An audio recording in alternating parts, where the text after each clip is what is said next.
இந்த வீடியோல நல்ல நல்ல ஸ்டாக்ஸை ஒரு சில நிமிஷத்துல எப்படி ஷார்ட் லிஸ்ட் பண்ணலான்றதான் டீடைல்டா பார்க்க போறோம். இதுக்கு நீங்க பண்ண வேண்டிய முதல் விஷயம் screener.in இந்த வெப்சைட்டுக்கு போவீங்க. இந்த வெப்சைட்ல ஒரு ஸ்கிரீன் குறி எழுத ஆரம்பிக்க போறோம். இதை எழுதணும்னா நீங்க இதுல ஒரு அக்கவுண்ட் கிரியேட் பண்ணிருக்கணும். அதுவும் ஃப்ரீ அக்கவுண்ட்னா அதை கிரியேட் பண்ணிட்டு லாகின் பண்ணிக்கோங்க. லாகின் பண்ணிட்டு கிரியேட் ஸ்கிரீன் குறின்னு கொடுத்தோம்னா இந்த மாதிரி ஒரு டெக்ஸ்ட் பாக்ஸ் வந்து நிற்கும். இதுல என்னோட முதல் கிரைட்டீரியா அந்த கம்பெனி லார்ஜ் கேப்பா இருக்கணும். என்னோட ரிஸ்க் அப்பிடேட்க்கும் என்னோட பர்சனல் ப்ரிஃபரன்ஸ்க்கும் ஸ்மால் கேப்ஸ் இல்ல மிட் கேப்ஸ் மேல பெரிய ஈடுபாடு கிடையாது.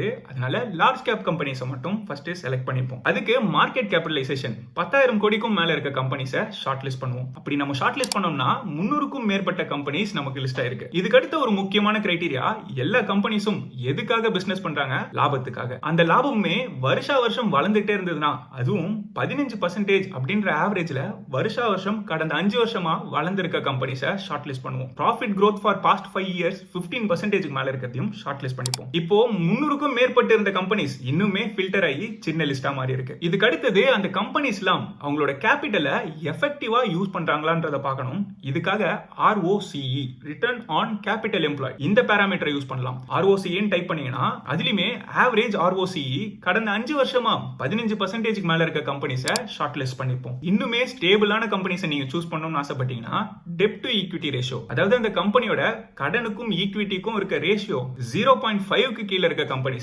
ஃபில்டர் பண்ணுவோம். இந்த கிரைட்டீரியா எல்லாத்தையும் மேட்ச் பண்ற மாதிரி 77 கம்பெனிஸ் லிஸ்ட் ஆயிருக்கு. இந்த லிஸ்ட்ல இருக்கிறதுலே அதிகமான மார்க்கெட் கேப்ல இருக்குது ஏசியன் பெயிண்ட்ஸும் அவென்யூ சூப்பர் மார்க்கெட்டும். இப்போ இதையுமே நீங்க எந்த பாராமீட்டர் வச்சு சார்ட் பண்ணணும்ன்றத பாத்துக்கலாம். இப்போ ROCE வச்சு சார்ட் பண்ணீங்கன்னா இருக்கிறதுலே அதிகமான ஆவரேஜ் ROCE 5 வருஷமா இருக்கிறது கோல் இந்தியா, அதுக்கு அடுத்தது IEX, அதுக்கு அடுத்தது பேஜ் இண்டஸ்ட்ரீஸ். இல்ல ப்ராஃபிட் growth வச்சு நீங்க சார்ட் பண்ணீங்கன்னா KPIT technologies, Lloyds, Deepak nitrate, டான்லான்னு சொல்லிட்டு அந்த லிஸ்டும் மாறிடும். இல்ல PE ரேஷியோ, ஒரு கம்பெனியோட வேல்யூவேஷனை இண்டிகேட் பண்ற பாராமீட்டரான பிரைஸ் டு earnings ரேஷியோ வச்சு சார்ட் பண்ணா இருக்கிறதுலே கம்மியான PE ஆயில் இந்தியாக்கும் கோல் இந்தியாக்கும் தான் இருக்கு. இது ரெண்டுமே PSU கம்பெனிஸ்ன்றதுனால யூசுவலாவே கம்மியான PE ல தான் ட்ரேட் ஆயிட்டு இருக்கும். சோ இந்த மாதிரி உங்களுக்கு ஸ்பெசிபிக்கான பாராமீட்டர்ஸ் கொடுத்து எதெல்லாம் உங்களோட இம்பார்ட்டன்ட் கிரைட்டீரியாவா இருக்குமோ அதை வச்சு ஸ்கிரீனர்ல ஸ்டாக்ஸ் நீங்க ஷார்ட் லிஸ்ட் பண்ணிக்கலாம். அந்த ஸ்டாக்ஸ்லயுமே எதுல உங்களோட சர்க்கிள் ஆஃப் காம்பிடன்ஸ் இருக்கோ, அதாவது ஊரு பேர் தெரியாத ஸ்டாக்ஸ்ல எல்லாம் போயிட்டு அது என்ன பிசினஸ் கூட பண்ணுதுன்னு தெரியாம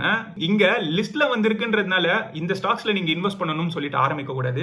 உங்களோட சர்க்கிள் ஆஃப் காம்பிடன்ஸ் எதுல ரொம்ப அதிகமா இருக்கு, இந்த ஸ்டாக்கை பத்தி எனக்கு ஓரளவுக்கு தெரியும், இதோட பிசினஸ் மாடல் எனக்கு தெரியும், இண்டஸ்ட்ரி அனாலிசிஸும் பண்ணிடுவேன், இதெல்லாம் புரிஞ்சுதான் இந்த ஸ்டாக்ஸ்ல இன்வெஸ்ட் பண்றேன்னு சொல்லிட்டு ஒரு லிஸ்ட் ஆஃப் ஸ்டாக்ஸ் எடுத்துக்கோங்க. அதுக்கப்புறமும் இன்டெப்தா இன்னுமே அனலைஸ் பண்ண வேண்டியிருக்கும். இந்த வெப்சைட்லயே ஒரு ஸ்டாக்கோட ப்ராஃபிட் அண்ட் லாஸ் ஸ்டேட்மெண்ட்டோ இல்ல பேலன்ஸ் ஷீட்டோ இல்ல கேஷ் ஃப்ளோவோ எல்லாமே உங்களால பார்க்க முடியும். அதே மாதிரி ப்ரோமோட்டர் ஷேர் ஹோல்டிங் பேட்டர்ன், அதோட சேஞ்சஸ் எல்லாத்தையுமே உங்களால ஒரு இடத்துல பார்க்க முடியும். இது எல்லாத்தையுமே அனலைஸ் பண்ணிட்டு நீங்க கான்ஃபிடென்ட்டா இருந்தா மட்டும் அந்த ஸ்டாக்ஸ்ல இன்வெஸ்ட் பண்ணலாம். ஆனா என்னதான் நீங்க அனலைஸ் பண்ணி இன்வெஸ்ட் பண்ணாலும் இண்டிவிஜுவல் ஸ்டாக் பிக்கிங்ல எப்பவுமே ஒரு எலிமெண்ட் ஆஃப் ரிஸ்க் இருக்க தான் செய்ய போகுது. அதனால நீங்க டைவர்சிஃபைடா இந்தியால இருக்க டாப் 50 கம்பெனிஸ்ல மட்டும் இன்வெஸ்ட் பண்ணணும்னு யோசிச்சீங்கன்னா நிஃப்டி 50 இண்டெக்ஸ்ல இன்வெஸ்ட் பண்ணிட்டு போயிடலாம். அதுலயுமே இருக்கிறதுலே நல்ல நிஃப்டி 50 இண்டெக்ஸ் ஃபண்ட் எதுன்னு தெரிஞ்சுக்கணும்னா இந்த வீடியோ கிளிக் பண்ணி பாருங்க.